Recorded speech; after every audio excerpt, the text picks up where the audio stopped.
Good evening, ladies and gentlemen, boys and girls. Welcome live from Texas on Coffee Party USA Radio, COCW's CannaCorner with your host, Candis Dyer. Hey everyone, what's up? My name is Candis. I'm with Cannabis Open Carry Walks. This is brought to you live by THSI, The Human Solution International, and Coffee Party Radio USA. And we also represent the Walk for Change. Today we have a whole lot to talk about, and that is exactly what we're going to be speaking about is this walk and just everything about it right now. Everything's starting to come together in this great little package. We've all been working so hard the last couple months getting it all put together, and this show is kind of like talking about everything we've got so far so that y'all know what's going on and how y'all can get involved and how y'all can help and what this walk is about. Hey, Kim, how you doing, love? Hey, Mandy, what's up, babe? I wanted to go ahead and talk about, now that I just seen them, the Christmas gift bags, y'all. I wanted to thank everybody who donated to that and congratulate our winners, Farrah Hunter, Kim Fogelman, Chris Chambers, Tanya Sand, for they got the drawing. They won the drawing, so they won some great stuff from Loretta and Mandy. Also, Kim Fogelman, thank you so much, love, for donating all the scarves and hats for the homeless. I believe they passed them out today. If not, they're getting ready to. I'm kind of a little bit behind. I've been dealing with a lot of separate stuff right now, so I'm not exactly on track with that, but I'm sure they will let y'all know in the comments. Mandy's there. But I just wanted to give everybody a huge shout out because y'all are the ones that made this possible. Y'all are going to put so many smiles on the homeless people of Austin's faces. They, from what I understand, they just were amazed by how many people that they're able to help. And they are just honored to be able to be the ones to go and deliver it. So thank y'all very much. Next year, we will be a lot more prepared for that. That's going to be a yearly thing. So just remember, every year we're going to be donating to the homeless for around Christmas holiday time and do some sort of a marathon with that. So thank y'all all very much. Also, 420 Train, y'all, was a hit on the 4th. Thank you, Dan and Janet, for going out there and repping us out there on the 420 Train. I'm going to make it out this Saturday for the next one. It's going to be on the 11th. And also, I believe there's a couple smoke shop that I'm going to go talk to out there too. So y'all stay tuned for that. She passed them out today, y'all. So thank y'all very much for all y'all did on that. That was Mandy saying she passed it out. So I guess I'm looking over my notes really quick, make sure I didn't miss anything. Oh yeah, the Burleson walk, y'all, was canceled. I'm so sorry. Phil ended up having to work and it didn't matter anyway. I had a migraine that wouldn't let me get out of bed either. So either way, that day just didn't work out. But stay tuned because Phil is supposed to be getting back with me. Matter of fact, he tried to call me right before live and get back with me about a sign making party and about the next Burleson walk. So as soon as I know, I will let y'all know and make up a flyer for that. Yes, hell yeah, I can't wait till next year. We're gonna have a blast for the cannabis gift bags. But heck yeah, y'all. So that's all that I wanted to talk about right now with Cannabis Open Carry Walks. If y'all want to find out what's going on with us and what walks are coming on, stay tuned here on the page, Cannabis Open Carry Walks, and also 420opencarry.com. You can go check out the website and see what we're doing in your area. I'm going to go ahead and get Mr. Joe Grumbine on. I wanted to let y'all know that Shane ended up having a health concern, so he's going to be on next week. So me and Joe get to talk about the Walk for Change coming up. And all that entails that. Hey, Joe, how you doing? I am doing fantastic. How are you doing? I'm doing great. I'm glad the holidays are over.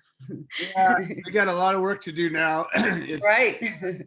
all the putting things off has been put off as far as it can go. And Exactly. It's time to get the ball rolling again. yeah. So how did your train go? I didn't hear anything about that yet. It went well. I didn't get a chance to go to this one, but Dan and Janet talked to several people. I know they took pictures with them and Good. all that good stuff. And so we're going to do another one next weekend, and I'm going to be able to go to that one. So Excellent. I'll try to go live from it so y'all can see what we do. That's exciting. I love to see new twists on the work that we're doing. And there's so many ways to do things. And I think the more people we bring into this, the more creativity gets into it. And then, you know, I'd like to see when people that are trying to do the same thing get a little bit almost a competitive spirit, and they like try to one up each other. You know, it's like, oh yeah, I'm gonna do a train, watch what I could do. You know, Right. And that becomes, you know, you end up building more support for the same mission, Right. just about different ways. So I love the enthusiasm that you guys are showing for this, and you know, it's great to see. You know, something like a march, a walk is it's like the oldest trick in the book, and yet it works.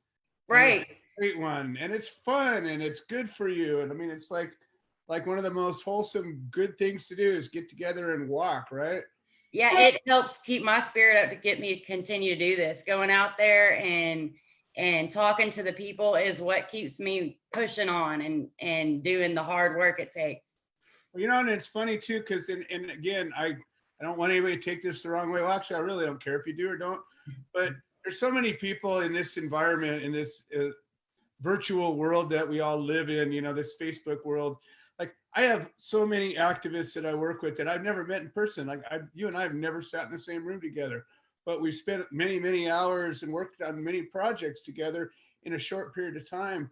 But there's something that happens when you get in the same room with somebody, when you get to meet these people for the first time, when you get out there and you look in their faces and shake their hands, and you know, you show them your ribbon or whatever it is that you do that connects. Right. That's the real deal, you know. And again, it doesn't take away from the keyboard clacking and all the good that can happen from that, but really the boots on the ground, you know, when you get out there and you're really walking. Like, I've been in rallies all across the country and organized them and been part of them, and there's just nothing more motivating than when you're out there on a street corner with a sign up and you're putting a message out, and then when you're connecting with somebody that you don't even know. Exactly. I was in Kansas, you know, a few years back. I'd never been to Kansas before, and I'm out there, you know, fighting for this guy Kyler's life. You know, he was facing life in prison, and we were out on the corner of the Sedgwick County Courthouse, and you know, the news came up, and we're holding signs, and I gotta get out there, and that's when you really get to like show them what you got, because Right. One chance when somebody walks up and says, "What's going on? What are you doing?" There's no second thinking that. You just got to roll with it, whether you know what you're doing or not. Exactly. And you know, what's cool is now, you know, years and years into it, when it happens, like when it first happened, I noticed, you know, your message gets a little, you know, you get tongue tied, or you wish when they leave, you're like, ah, crap, I should have said that other thing, you know. And then little by little, each time you do it, you get a little better at it, a little better at it, a little better at it. And then before you know it, it's just rolling off your tongue and you don't think anything about it. Exactly. It becomes second nature. Like, it just comes out and you're like, I don't even know where that came from. So But cool. no, for those who don't know who you are in the Human Solution International, can we go ahead and introduce you and what y'all do with the Human Solution? We just joined y'all, obviously, so I love what y'all are doing. But for those that don't know who you are, yeah, absolutely. So the Human Solution International, we're a 501c3 federally recognized civil rights group, and so what that means is that we're not a lobby group. We're not somebody who's actually trying to change laws. We're not collecting petitions, and that's a thing that a lot of people do, and it's a good way to make change in the world, and we support that. And hell, we're going to actually have a big announcement coming probably pretty soon about our work in that effort. But what we do is, this is grassroots organizing. So you think about when you think about the word grassroots, you think about a bunch of people getting together, kind of old school. You know, you reach out to each other and say, hey, we got a guy who needs some help. What are we going to do? And, you know, we were born out of actually a case that I had back in '08 is when I first got arrested. And I had not a licensed dispensary, but a legal dispensary back in California back in '08. So that was, you know, 11 years ago or 12 years ago almost. And I got arrested thinking, crap, that's not supposed to happen. And I reached out to every activist group I could find. And I thought, you know, oh, these guys will know what to do. Because I never been busted before. I never knew anything. And everybody looked at me like, oh, I thought you were okay. I was like, oh, no, nobody knows what to do. So I jumped in and I was able to get a lawyer who worked with me a little bit. And I asked him, I said, well, what can I do? He said, you know, get your community to support you. And I said, aha, I can do that. So I got out there and I started talking to people and went to every meeting I could find. I got on every soapbox I could. And I told people about, you know, what was going on, you know, and I got locked up and all I was doing was helping people. And I couldn't wrap my head around that. So back in '09, the early part of '09, there was another guy by the name of Ronnie Knowles, and he had a federal case going on. And him and I got together and we said, well, you know, we both have a big need and we don't have any money. We got everything taken from us, but we got lawyers that are asking to be paid. And we said, well, let's try doing a fundraiser. And we did. I'd never done anything like that before in my life. And I got a team of people together and we figured it out, you know. That's amazing. I'm not good at a lot of things, but the only thing I'm really good at is stuff I've never done before. Right. I figure it out. I'm not afraid to try things and fail. So we put this event together at my property, and we had bands and we had speakers and vendors, and it was an epic event. It was truly epic. I never put on an event like this before. And when it was all said and done and the dust all cleared, I think we made like $1,200. Oh, wow. And if you were to figure that out to the hours that we all put in on it, we probably made about 50 cents an hour. Right. You know, It was the worst fundraiser ever. So what happened was, though, we had this team of people that got together and they cared about this, and everybody was supportive of our cases and other people. And we actually sat out on my patio. I got this big old patio, and we sat out there for, I don't know, it's about an 8-hour marathon session. We said, well, what are we going to do with this money we got? Because it's not enough to pay either of our legal bills. Right. It's not going to really help that. And we all sat down and started talking. And we said, well, you know, what the heck are we doing here? And we said, well, you know, we want to help out people that have been busted, people that are victims of the war on drugs. You know, we kind of narrowed it down to that. And then we said, well, you know, what's the problem? You know, what's this all about?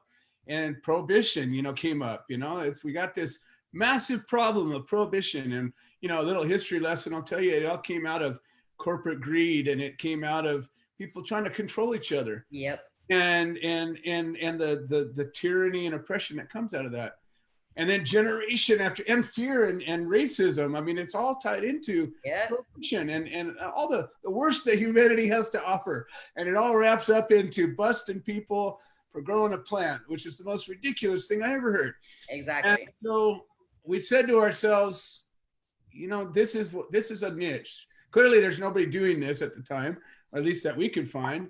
And we said, you know, let's put a group together that'll support those people that are in trouble. And so we came up with, well, what's the way that you can fix prohibition? How can you end, you know, a policy of oppression that's generational, and it's fueled by misinformation and propaganda and lies, straight up lies, and all these law enforcement people and judges, and they're all taught these wrong teachings. And what can we do to fix that? Well, really it comes down to the truth and educating people.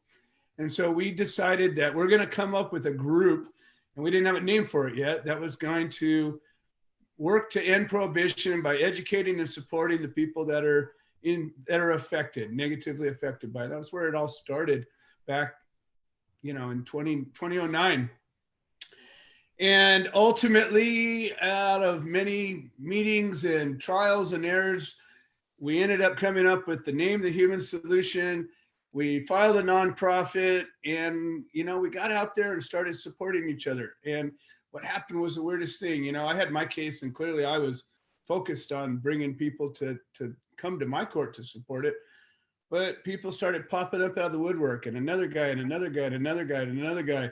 And we would show up. We went to our first hemp con back in, I think it was 09, right after we had just first incorporated, become a nonprofit.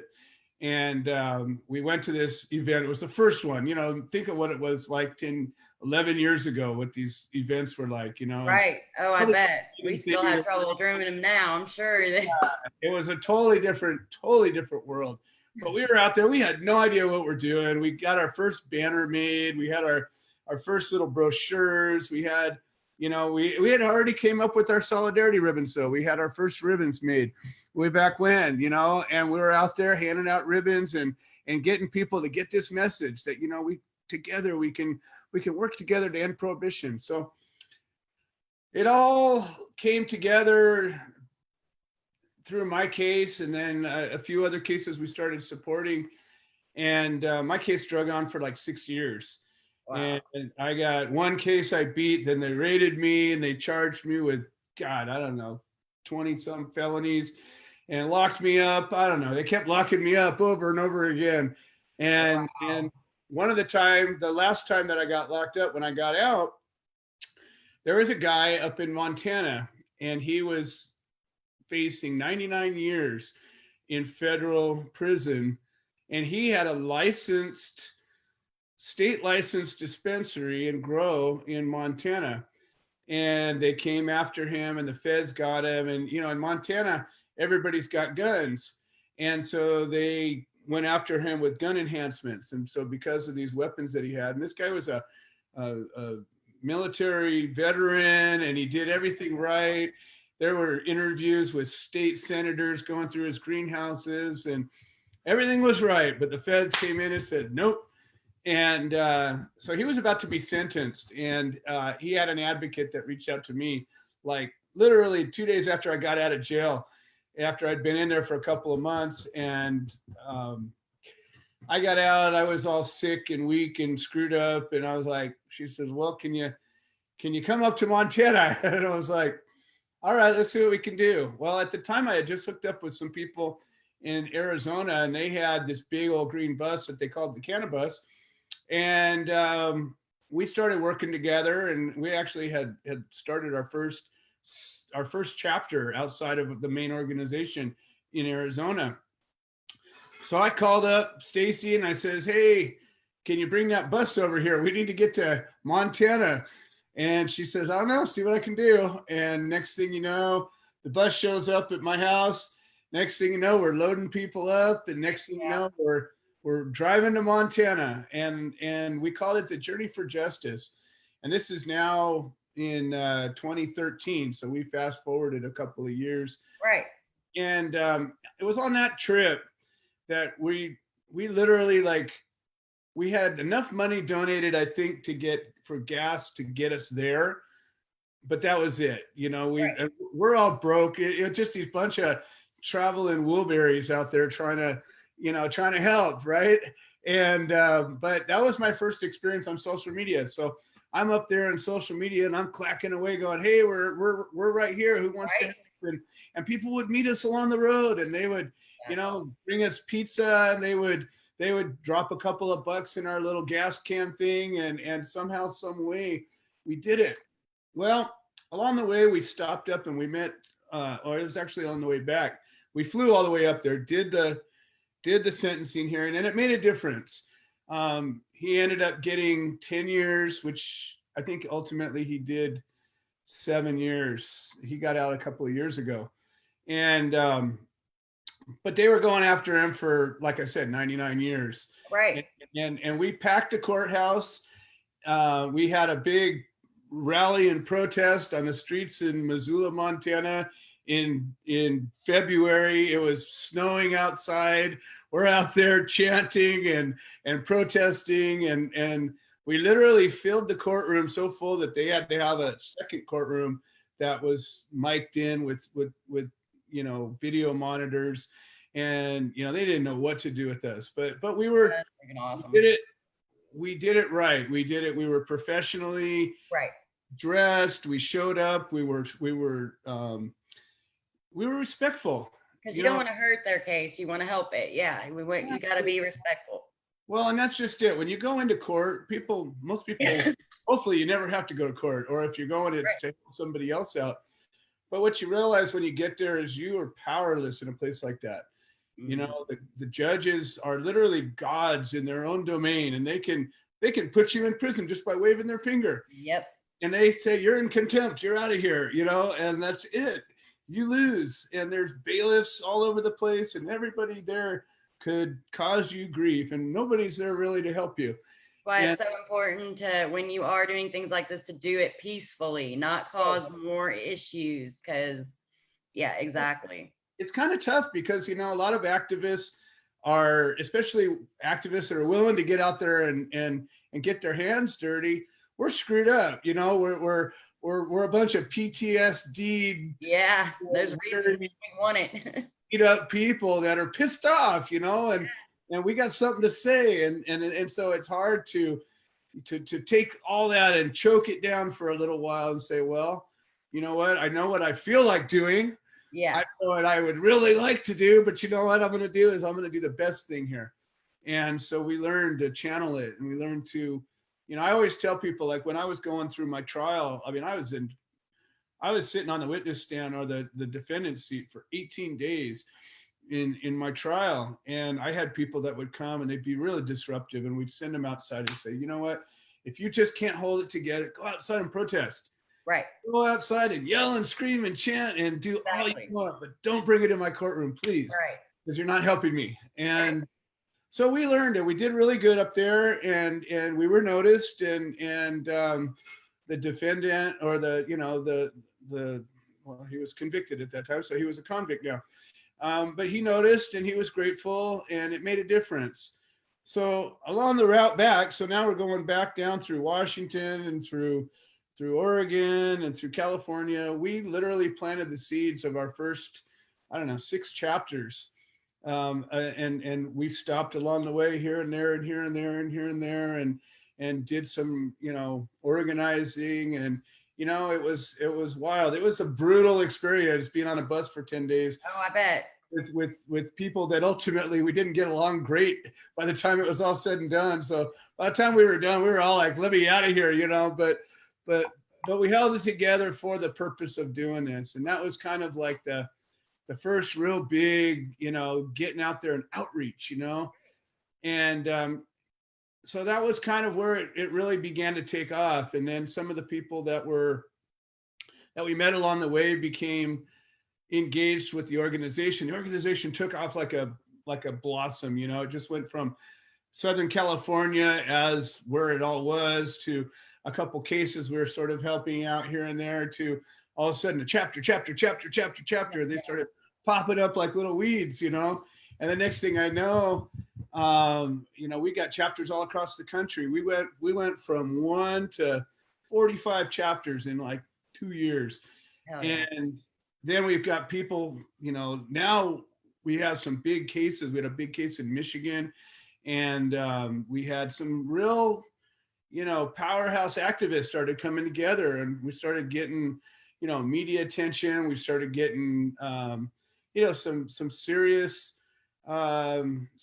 action that was happening, and we got cases were being affected by this, and always positively. And so finally, I guess it was 2014, we had a pretty good team. We had a strong leadership team, and we were starting to get activists from other groups that were engaging us. And we started getting involved with the prisoner outreach. And that's where things really got kind of deep, because I got aware somewhere down the road, not just me being locked up, but that there were actually people that were, locked up for long periods of time. And that's where we met, George Martirano and Craig Cecil and Randy Lanier and a lot of these guys that were literally, they were lifers. And right. Blew me away. Like, wrap your head around the idea that somebody is locked up in prison, like the place where really bad people go to be punished and to protect society from these really dark, bad people. And all these guys did was sell pot. Or maybe Exactly. they smuggled pot, or maybe they grew pot, or whatever it was, but that was it. They didn't hurt nobody but themselves. Exactly. And Oh, not really even hurting themselves because cannabis is not harmful. So, right. There was no victim in any of these cases. And, right. you know, the thing that's funny is you learn a lot as you're going along, right? So when you're sitting there supporting people in court, a lot of times you sit there and you'll see other cases waiting for the case you're there to support. And I've sat in sentencing hearings for rape cases, Yeah. cases, and you know, it's some of the hardest things to sit through, because most of the sentencing hearing is what they have victim impact statements. And Right. so when somebody is violently harmed through a rape or a robbery or a murder or whatever, it doesn't just hurt the person that got hurt, but it hurts everybody around them. So what happens is at the sentencing, the victims all come forward and they Right. get to testify as to how this crime affected them and the family. And it's just brutal. Like, I mean, I get choked up just even thinking about it. And it's been years since I've sat in one of those. But then you think to yourself, then you sit in a cannabis case sentencing, and there's no victim and there's no victim's family. And it's in fact the opposite. Generally, what happens is you have people that are there in support of the defendant. Right. And there are people telling about what a good person this was, and all the good he did for the community. And it's the opposite, you And they know. get way more time than the person that had all. It's Exactly. ridiculous. And so, You got people that are committing violent crimes and they're getting hit with no mandatory minimum sentences. So the judge might hit them for 10 years. That's a big deal, right? 10 years. But then the pot guy gets into federal court and it's mandatory minimum 18 years. And I've yeah. seen it happen. And so that's when we kind of like came to a new level and we started supporting these guys. And I started, connecting with them through the email system and the Federal Bureau of Prisons, and even in some of the state, all the state correctional facilities are all unique. So you got to go. There's a email system that goes through most of them, but each one of their own systems is kind of its own thing. Right. But you learn how to communicate, and we started writing letters to these guys and just letting them know, hey, you know what? There's somebody out here who not only knows you're there, but cares. Right. And they started writing back. And before you knew it, we had this, pretty powerful prison outreach program. And somewhere along that time, I started doing a podcast. As you know, Right. you get an opportunity. Cup of Joe. Yeah. Well, before that, it was News from the Front Lines. And this was going back to like 2014, I think, is when we started that one. And some of the people that used to be with the organization, we all put this thing together. What happened was an activist from Florida stopped doing their show, and they gave me this show. Wow. Called me up one day and says, hey, I had interviewed on a number of shows at the time. And they said, well, you're a good interviewer and I can see you got passion. So we're going to give you a show. And I'm like, okay, great. I don't know anything about this, but what the heck, let's try it out. And so, we started this, and it turned into the News from the Front Lines. And then it was a real structured show, and I'm not a real structured guy. So I spun off and did my own thing where I could just yap and talk to people, and kind of like what we're doing now, and just get a dig deeper into some of the stories, and not just be stuck on a structure. So I've been doing the Cup of Joe now for, I don't know, about almost 5 years. And that's, in some small way, that's how you and I came to meet through all of this. And, what's happened is in 2014, we got our 501c3. So now all of a sudden we're federally recognized, which means now we can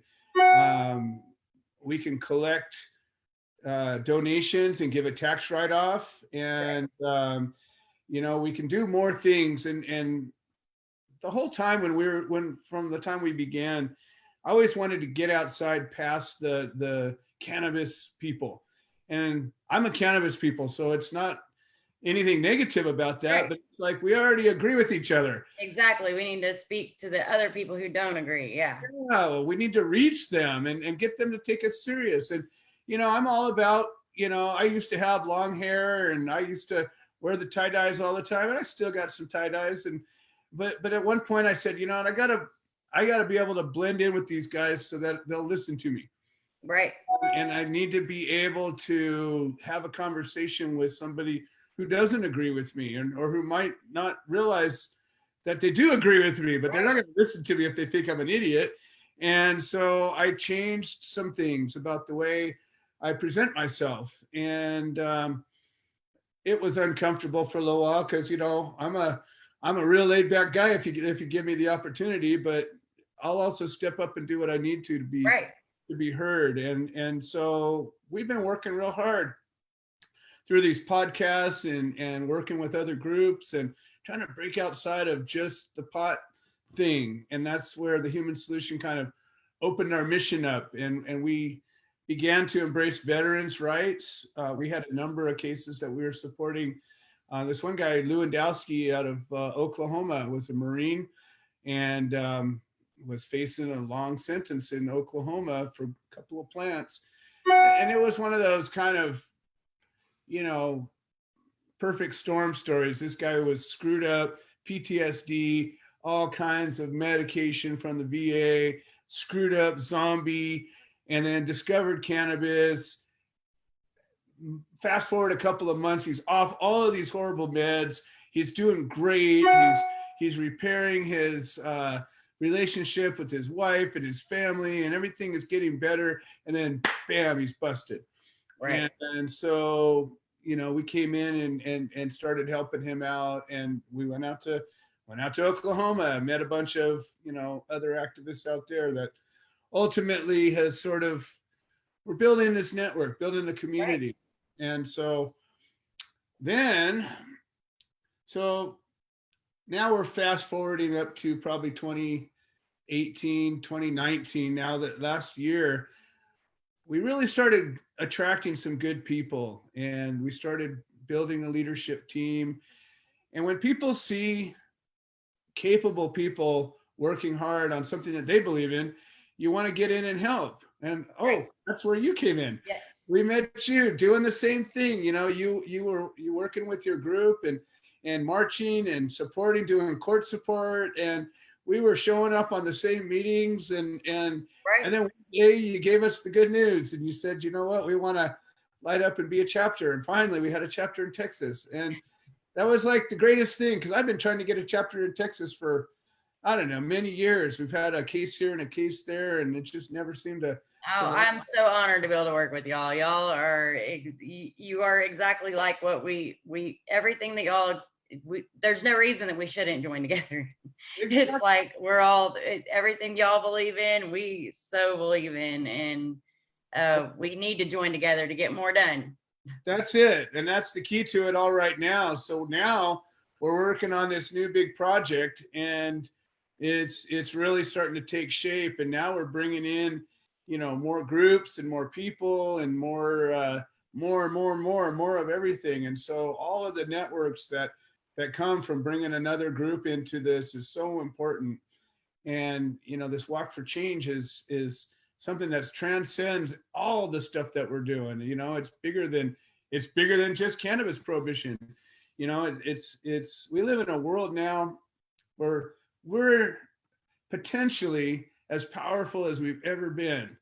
Like, we as a citizen, as human being, we're connected to all the information that the world has. And, that's the one thing that the powerful people have held power over people by keeping them ignorant, by keeping them stupid, by keeping them afraid.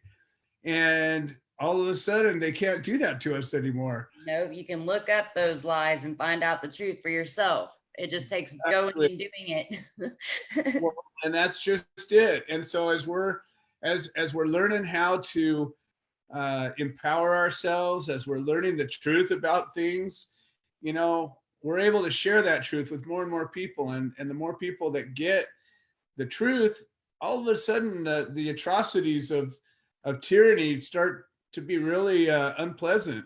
And you start to go, really?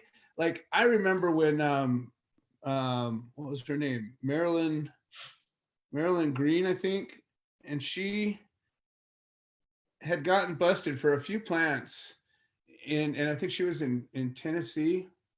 Anyways, I feel horrible that my brain is not remembering all the details, but her and her husband got busted for a couple of plants down in their basement. And I literally was on the phone with her as she was driving to surrender herself to prison. And, you know, she had to spend, I don't know, I think 2 years in a camp.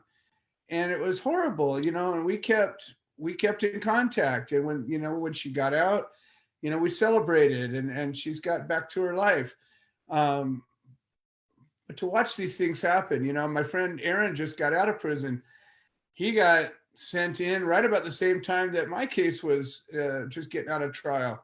And he did almost 9 years on a 10-year sentence. And, you know, he's just getting his sea legs back, you know, and I'm hoping to get him engaged in this walk for change. So that's kind of like where we're at right now, is we've got this big giant march across America that we're unfurling right now. And it's about to unfurl like a giant sail, you know, and the wind's going to catch it. You guys are going to just, everybody that's anywhere near it that's still kind of scratching their head going, I think these guys are serious. Oh yeah, we're serious. All right. We're serious. We're walking across America. Yes, it's happening. Across America. And we're going to be bringing a lot of people and the media, and it's something that people need to realize. You can help. You can be part of this, and you don't have to walk across America. You can walk across a little piece of it. You can participate in any number of these events that we're going to be hosting. Right. Even a separate event off of the main route. We're going to have marches all over the place. And if you can't walk, you can ride a bike. Right. Can't ride a bike, you can roll your wheelchair. You can take a skateboard, you can take skates, you can take a windsurfer, whatever it takes that is not engine powered, and you can join this and you can be part of it. And you can join it for 100 yards, or you can join it for a mile or 10 miles or 100 miles or 1,000 miles. Whatever it is that you can do, it's important. And that's what's going to make this event so powerful. It's not the people, the marathoners that are going to make it all the way from end to end. We got some seasoned veterans that have done this already, that are doing it again. Right. So that's kind of really the anchor behind all this. We've got some people that have literally walked across America before. They're going to do it a second time. Right. And how, like you were just explaining, if, okay, let's say for the people who needed a little bit more, Burleson, I decided that we're probably going to make ours go from Joshua to Burleson. There's one stretch of main road going there. Nice. And I'm not sure how many miles it is, but we'll figure it out. Doesn't matter. But for instance, I am a normal person. I can just get a group of friends together and say, I'm walking from this point to this point. I want to walk with the Walk for Change. Yes. And how do they do that? They go to the website? Yeah, we do. We have a website that's walk for number 4. So the word walk, WALK, number 4, change.us. And we've been putting a lot of time and effort into the website, bringing it up to speed and making it possible for everybody to engage. Right now, at this moment, I think you'd have to go on to the volunteer button and say, I want to volunteer. Right. But in the next day or two, there's going to be an intake form that says, hey, I want to host an event. I want to be a mile marker walk. So that's what we're calling the sort of auxiliary routes. Like, we've got enough people in Kansas that I think we're going to be able to march all the way across the state of Kansas. Hell yeah. where the main route's going to be running south. So the logistics of this whole thing is there's a place across the country that we don't have to go over a mountain, and it's the southern route. And then we're gonna, once we get up near the coast, we're gonna veer up north and go on the other side of those mountains. And so for the simple miles and the to make it possible for us to walk, and also we need to walk across the deep south.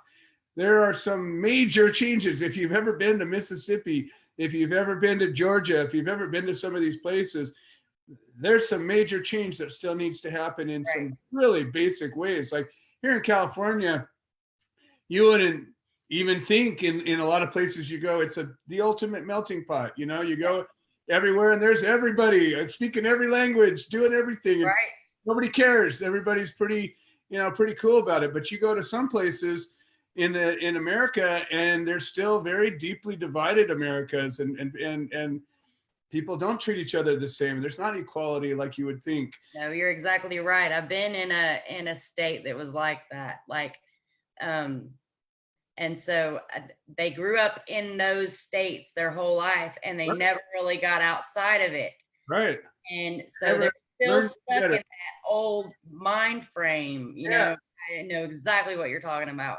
Yeah, and that's one of the changes that needs to happen. You know, I mean, and there's so many changes, but mostly it has to do with personal choice, personal freedom, personal empowerment. Like, it doesn't matter who you are or what you think is right or wrong, as long as it doesn't cause harm to somebody. Like, I don't care what your religion is.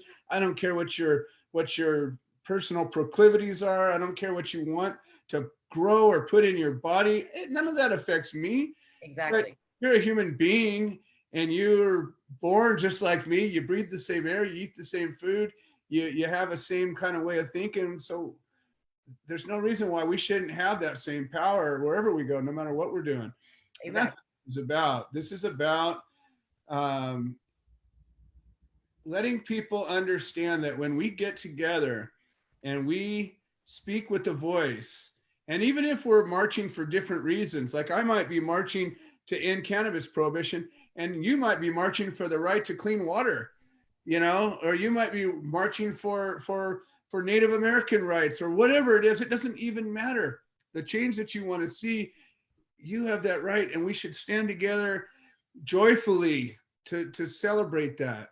And it's the unity walk for all human rights activists to come together. And we're done asking for change. We're done with all that. We're demanding it. And this is your chance. If you are fighting for something and you have a group or a company and you are wanting your voice to be heard, this is the perfect chance.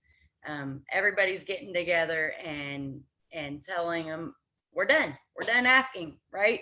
Exactly. So here's one of the things that we're trying to bring about out of this. You know, a lot of I can remember back when my case was going on, that was the same time that the Occupy Wall Street and the Occupy LA and Occupy Portland and all these Occupy movements were happening. Right. And it was really frustrating for me to watch because all these guys got together and they were chanting and they were doing the assembly and they were doing a lot of things that were good, but they didn't have a message. Right. Like their message was, we're different than you, or we don't like those guys. I was like, what the hell? You know, got all these people together. You could actually get something done and nobody would do it. And I would show up and I was standing at the courthouse steps and the city hall steps. And I was talking about some real changes we could make. And I got a bunch of people to get there with me, but you know, there was only one of me and there was everybody else talking about other crap. And it was like, really frustrating. So one of the things that we're trying to do is to realize that, you know, companies, sponsors is important in this. We have a number of companies that have stepped up and said, you know what, I support this. You know, I think that every hemp company, every cannabis company, every sustainable agriculture company, every company that has any kind of ethics to it should be right solidly behind this, because that's what this is all about. And so we're accepting sponsorship, and that's going to pay for the food that it's going to take to get these marchers to march across, shoes to put on their feet, a blanket to, on a cold night. And then of course these events that we're going to be going. Remember, this is an election year. So as we're marching across the United States of America in a major presidential election year, there are literally hundreds of elected seats that are going to change hands. Right. So we're now in a situation where we have an opportunity to bring candidates and incumbents to stand up and tell us, what are they going to change? We're going to give them an opportunity to say, hey, listen, we're here marching to Washington, D.C. to make changes happen and to demand really that we get represented. Right. Now, if you go back and look at your history book, you'll notice that this country was founded on people who were pissed off because they were being taxed and not given a voice. Yep. Now, wait a minute. Oh, it kind of sounds like something we got going on today, don't it? I feel a little bit taxed and I feel a bit not represented. And so I'm feeling a little bit like changing, like feeding that tree of liberty just a bit. Yeah. And so, I think that hopefully as we're marching and getting louder and more clear and the media is following along going, whoa, these guys are serious, that the candidates are going to say, whoa, this is not only an opportunity, but it's an opportunity I need to take. Because if you don't come and declare yourself where we're marching and let your position be expressed so that we all can hear it and either get behind you or run you out on a rail. Right. I think as we're growing and building and getting into this, we're going to get some major candidates come up and take that challenge. We're going to be putting a challenge out there to any elected candidate. Exactly. Republican, Democrat, Libertarian, any. If you have a voice and you are willing to change things, and we're willing to listen to what you got to say and help you do it if that's what you're going to do, for real. Exactly. We live in a time right now where the politics of the country are so screwed up. They're like the worst I can ever remember.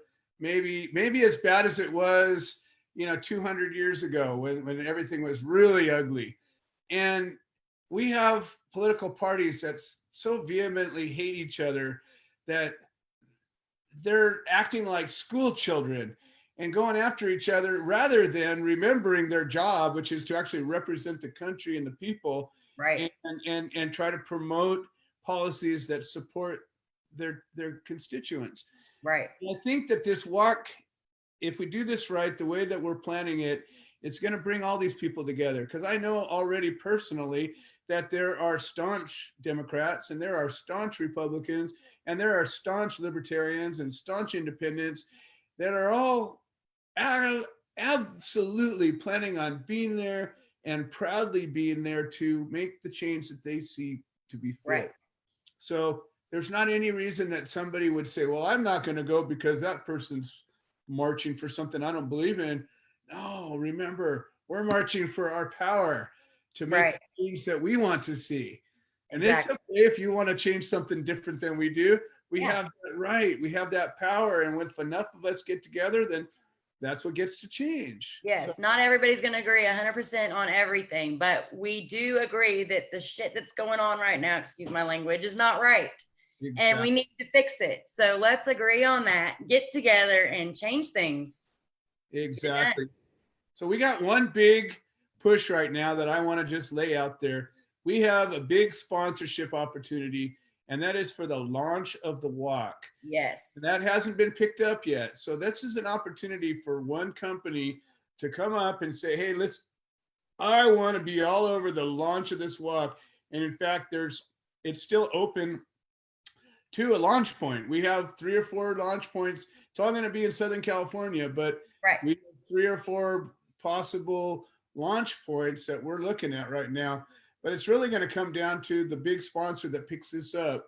Right. Opportunity to literally be that showcase first sponsor. So, if you know somebody or if you know a company that might be interested, there's going to be a fair bid for a little while, But once we seal that deal, then it's going to be on to the next stop and the next stop. Right, but we'll have many events during this, and plenty of sponsors will have the chance. Lots of Of course, opportunities. that we'll be talking about our ending spot in Washington, D.C. too. That's going to be up for grabs, I'm sure.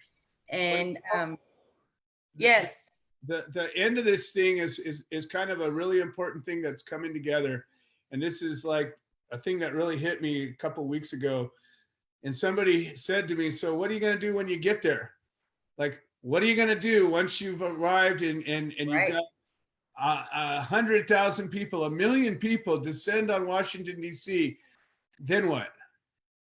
And I tell you what, probably by the next time that I'm able to come on the show, I'm going to lay out the full plan. But we are working on a solid plan for then what. This is not a one-time thing. This is the beginning of a change of society. This is a defining moment in human history is the way I like to see it. Right.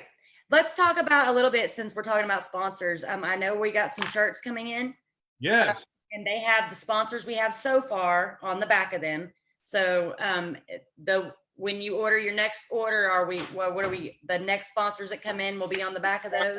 So basically, the way sponsorship works right now is there's different tiers of sponsorship, and some of the sponsors, for lower amounts are going to get mentioned on podcasts and be mentioned in a banner or whatnot. But some of the bigger ones, you're going to be on everything that gets put out. And so we have t-shirts right now. We had the first printing. There's going to be, as soon as we're done with that first printing, we're going to be looking at updating it and bringing up. We're going to have new postcards too soon with the sponsors on them that we pass out. Exactly. We got banners that have been ordered. They're supposed to be arriving at my place within the week, and then they're going to get dispersed. And so y'all going to be seeing, banners. We're going to start making all kinds of sponsorship opportunities. There's press releases coming out for every event. I would love to see a shirt for every state as we're going through each of these states. There'd be, you could collect them all, be part of this thing all the way through. Right. And so there's going to be state sponsors that are just, I want to sponsor Missouri as we're going through there, whatever it is, there's going to be an opportunity for everybody. So this first sponsor t-shirt is going to be available within the next week or so. And we'll be giving them away. We'll be selling them. We'll be wearing them. The idea is get the idea, walk for change, get that out there, get people seeing it. We're going to be leaving June 20th. So we've got less than 6 months. We're going to be on the road. Yeah. So it's happening fast. It's happening fast. And, we don't just need sponsors. We have what we call, and we haven't, what do we call them? Trail ferries or road sponsors. So there's actually an opportunity for people to even donate, gift cards for groceries and cooking for that day. Maybe all you can do is cook a big meal for the crew that's walking and bring it to them, or have them come to your backyard and sleep and cook for them, right? Exactly. So just literally picture this. There's going to be people, we figure we're going to be able to travel about 30 miles a day when everything's going good. So 30 miles, it's about a 3,000 mile journey. So there's 100 days of 30 mile days, right, to make a 3,000 mile journey. And so there's a lot of nights after walking 30 miles. I don't know if any of y'all ever walk 30 miles, but you walk 30 miles, you're going to be a little tired probably. And having a good place to rest is going to be super important. And, this is an opportunity to support your troops. And, in some places there may be only a handful of people marching, and then in other places there may be hundreds and hundreds. Right. So it's going to be an opportunity to sponsor an area, to sponsor, imagine how cool it would be to be cooking a big old pot of chili or whatever for these people, and to be able to just show up and say, look, everybody, I'm here to feed you. Right. What a great feeling that would be. Or get a team of people together, your church group, or your, whatever, your knitting club. I don't care. There's for all the people that are like, wow, I really love what they're doing, but I just can't see myself marching. Right. There's a lot of ways to help. So that's equally as important. And they go on www.walk4change.us. And right now, click on the volunteer link. Yeah. And then, or you can write them a message. Say, if there's not something on the volunteer link that you don't see to put what you want to donate on there, then write them a message. Say, hey, I got this and I want to donate it, or I want to walk a mile and I want to walk 10 miles, or just message. Exactly. We're going to have a volunteer coordinator that's going to be organizing, as we're now ready to bring in volunteers on all of these levels, sponsors and volunteers. We're going to be organizing all of this. So that's the next step. Within the next day or so, there will be a little, intake form where you can say, I want to be a road fairy. I want to sponsor a portion of this walk in some way, shape, or form. And there's going to be an easy way to make that happen. And remember, everything that anybody does, this is all backed by a 501c3. Anybody donates anything to this, and it is a legitimate tax write-off. So you're not even having to put anything out to actually help out this thing. And if you were to spend a couple $100 on a meal for everybody, literally you'd receive a tax write-off receipt for it. Right. So, you can give without it really hurting. And, just imagine how good it'll feel, though, to be a part of this. Exactly. And who are the sponsors we have so far? I know Go Green Botanicals, Willow Creek Springs, Cannabis Open Carry Walks. Who else am I missing? The Coffee Party. We have the Human Solution International. We have We Do Better. We have a number of nonprofits. I don't want to flip over to the site, but if you go to the those who are walking page, it shows actually where the sponsors that are actually on them. There's about more than a dozen of them that have stepped up already, and it's about to get a lot more. Yeah. And so we're literally, I'm going to be presenting a document tonight, actually, after I get off with you. I'm going to be getting and submitting this to potentially some really big sponsors. And I just had a conversation today with a group called The Last Prisoner Standing. And it's a project that's put on by a big cannabis business.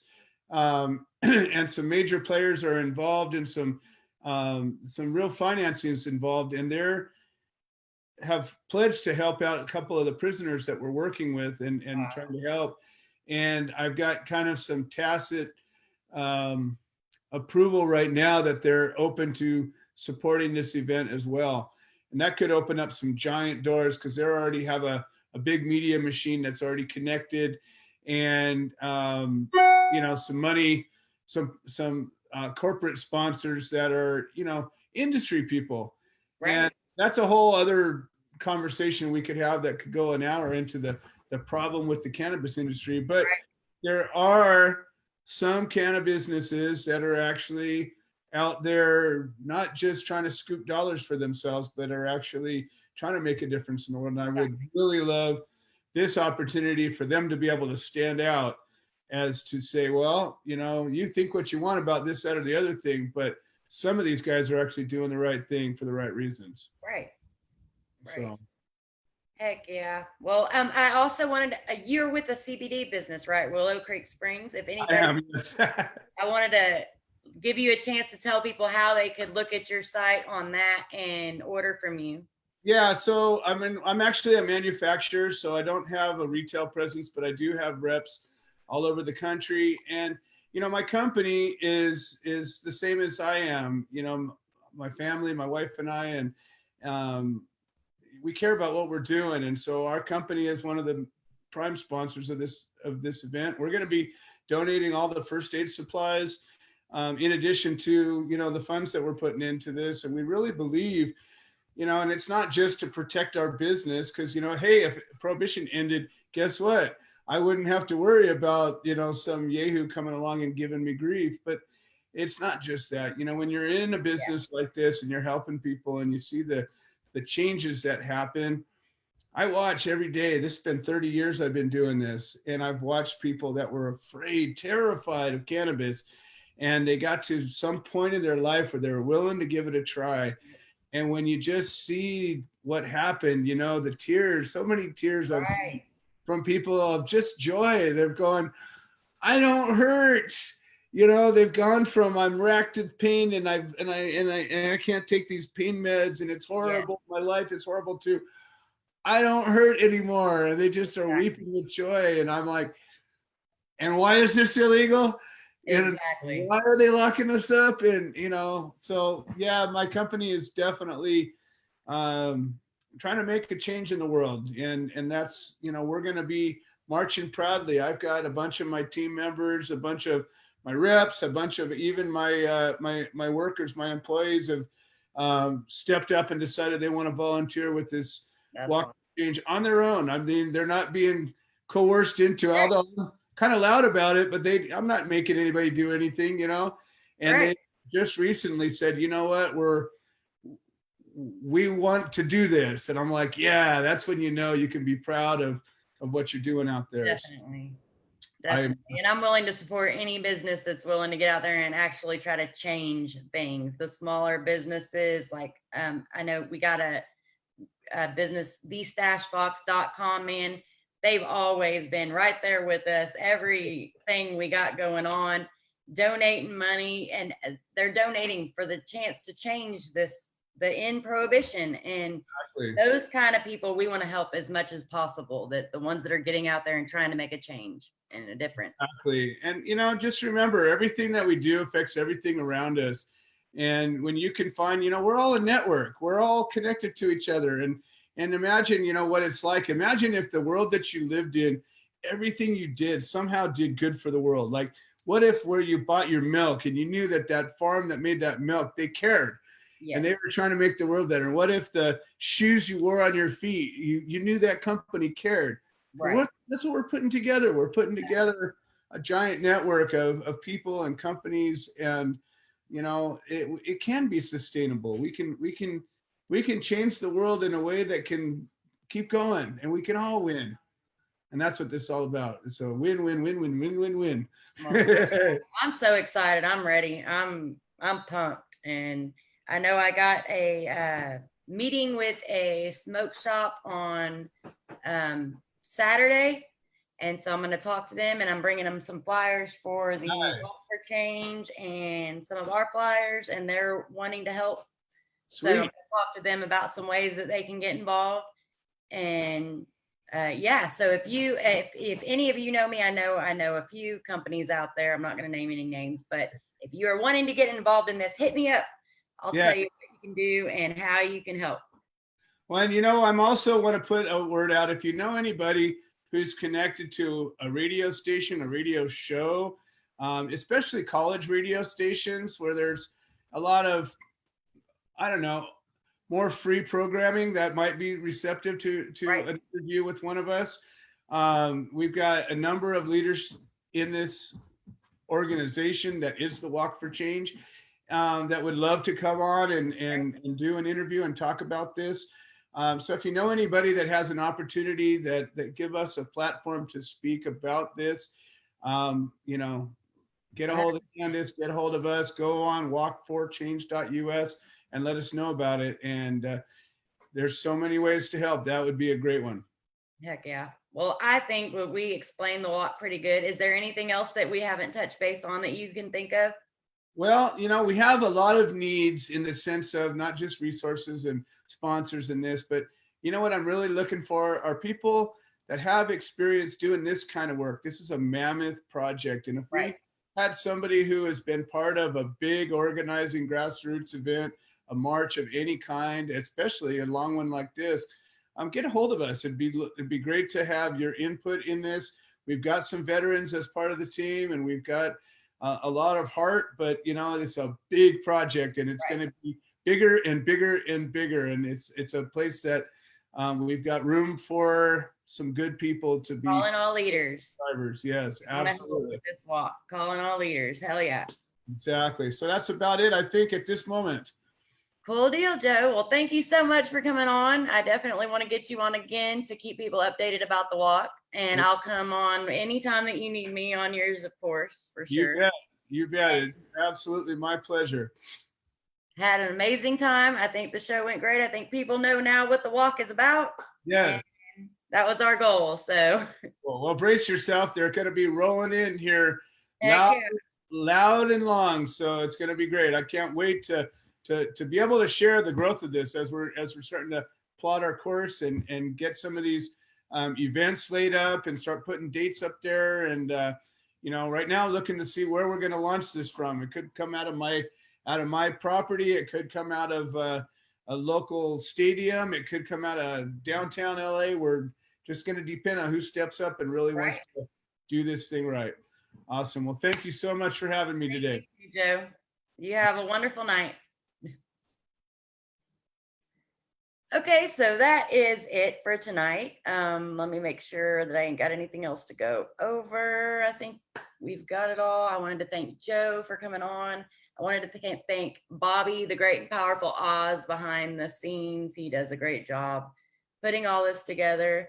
And I wanted to thank every one of y'all for watching. And please like, share, pass it on, let people know about the Walk for Change. Tell everybody that this is coming and help us get them involved. We love each and every one of y'all. Y'all have a great night. Peace.